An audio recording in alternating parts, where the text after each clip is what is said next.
From controlling the price of gold to bailing out our world governments, stay tuned to number 1 to find out the craziest thing you didn't know about the Rothschild family.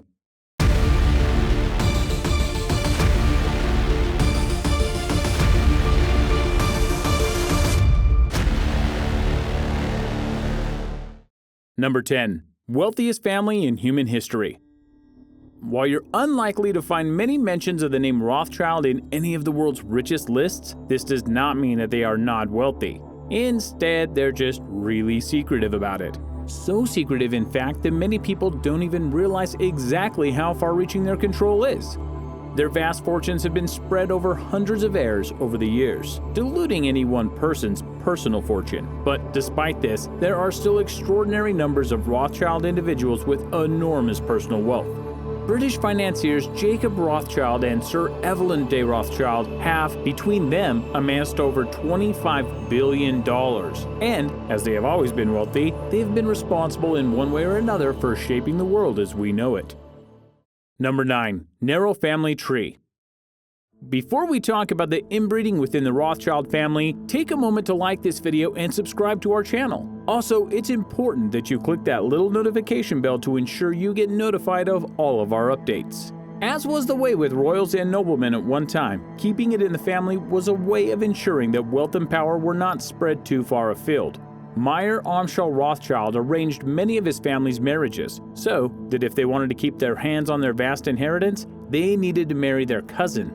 He believed that this was the safest way to keep the money in the family and out of the hands of outsiders. But those inbred families could grow excessively large, with Mayer Amschel himself having 5 sons and 5 daughters to carry on the family line. Number 8. Largest private zoological collection. Lord Walter was passionate about zoology. As a child, he even collected animals and insects. Disinterested in the family business of banking, his parents established a zoological museum in 1908, enabling Lord Walter to travel the world in search of new and unknown creatures. Along with the help of commissioned explorers, he soon amassed the largest collection of animals and insects ever owned by a private individual. He even had a carriage pulled by a zebra. Number 7. Diverse business dealings.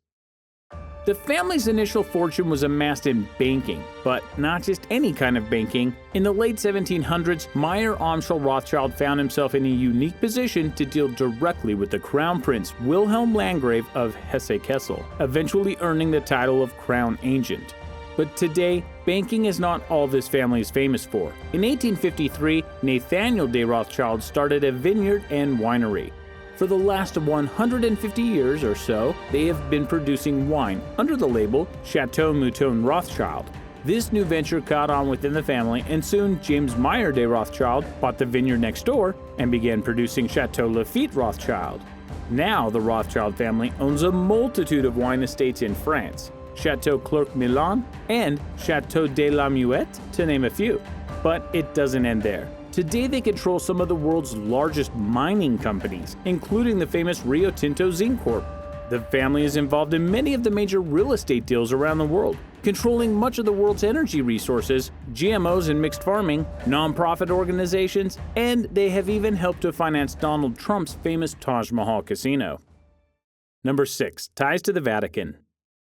When Italy was not yet Italy in the early 1800s, a Rothschild bank donated large loans to the Papal States and the numerous kings of Naples, the Duchy of Parma, and the Grand Duchy of Tuscany. The unification in Italy in 1861 caused the Italian aristocracy to decline, and the Rothschilds were forced to close their Naples bank. But being the fastidious financiers that they were, when the Naples bank had to close, they instead increased their ties with the Vatican Bank, an association that continued into the 20th century.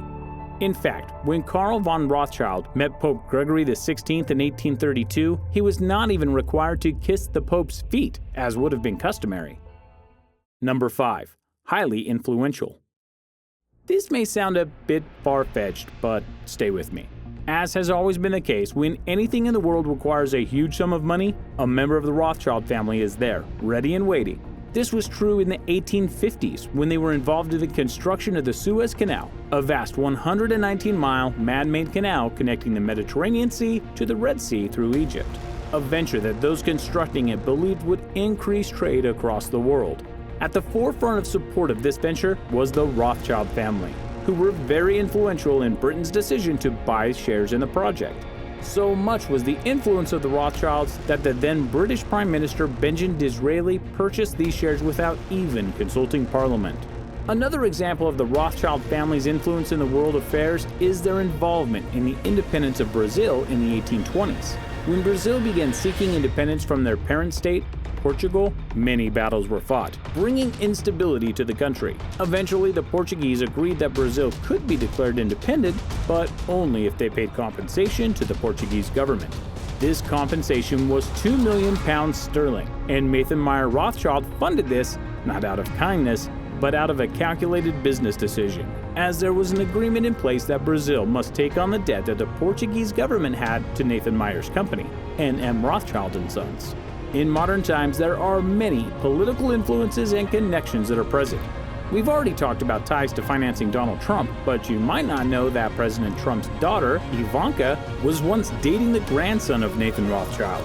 Although there are strong ties to Trump, though, don't assume that this means the family's political spectrum is one-sided. Instead, their calculated moves place them in a strong position no matter who the political party is at the helm. One of the leading heads of the Rothschild Bank is none other than George Soros, the same Soros that is known for financing much that goes on the left side of the political spectrum, to the tune of $300 million a year. He was also one of the largest backers of Barack Obama's presidential campaign. Number 4. The Napoleonic Wars. For 12 years, the Napoleonic Wars thundered around Nathan Meyer Rothschild, but this didn't bother him until 1813, when he began to see Napoleon's war efforts as a threat to his business. Then, and only then, did he decide to step in and help defeat the French conqueror, after weighing up which side was financially best to be on, I'm sure. He soon became practically the sole financier to the British war efforts. He sent precious metal shipments to the Duke of Wellington's armies stationed all over Europe, and poured a vast sum of money into financing the British allies, and in 1815 alone loaned $10 million to the British Empire, the equivalent of nearly $900 million today. This financing operation by Nathan Meyer and his brothers helped them become the single most influential family in Napoleon's defeat, and helped to end the Napoleonic Wars. Number 3. Buying the British economy. After the Battle of Waterloo, following the Rothschilds' orchestrating of the British war efforts during the Napoleonic Wars, the brothers now had contacts all over mainland Europe. The brothers used this network of contacts to make sure that they heard all about the war's winners and losers before those in power. They were therefore told of Napoleon's defeat before anyone else in the country. Using this knowledge to his advantage, Nathan Meyer Rothschild apparently headed directly to the London Stock Exchange with an underhanded plan. Once there, he sold all his government bonds. Seeing the financial genius selling up, everyone else followed suit, believing that the Battle of Waterloo was lost. As the price for the government bonds plummeted, Nathan Meyer Rothschild then bought as many as he could at a much lower price. Once the news broke that the battle was in fact won, the prices of these bonds soared upwards, resulting in immense profit for the Rothschild dynasty. Insider trading much? Number 2. Set the price of gold. Gold is one of the family's most valuable assets, eventually becoming a benchmark at stock markets around the world. From 1919 to 2004, the Rothschilds and their colleagues, the leading traders of the industry, began meeting twice a day to set the price of gold. The meetings apparently went like this. Several participants would send their representatives to the Rothschild offices. Once there, they would call their trading room floors and raise the Union Jack. As long as the Union Jack was raised, the price of gold was not set. But once all the flags had been lowered, the new price had been agreed upon. The daily meetings continued all the way until 2004, when Barclays Bank took up the spot that the Rothschilds once held. And who has major control of Barclays Bank? You guessed it, the Rothschild family. Number 1. Bailout the US Government. Before the Great Depression of the 1920s and long before the Depression in 2008, a terrible depression hit America. In 1895, a very young America was in trouble. The government was running low on gold and was at risk of defaulting on their debts. President Grover Cleveland wanted to avoid this and enlisted the help of Nathaniel Meyer Rothschild. Along with J.P. Morgan, they loaned the government the money it needed to pay off its debts and prevent the dreaded default. Thus, rescuing the US Treasury. What's your favorite Rothschild conspiracy theory? Let us know in the comments below and take care.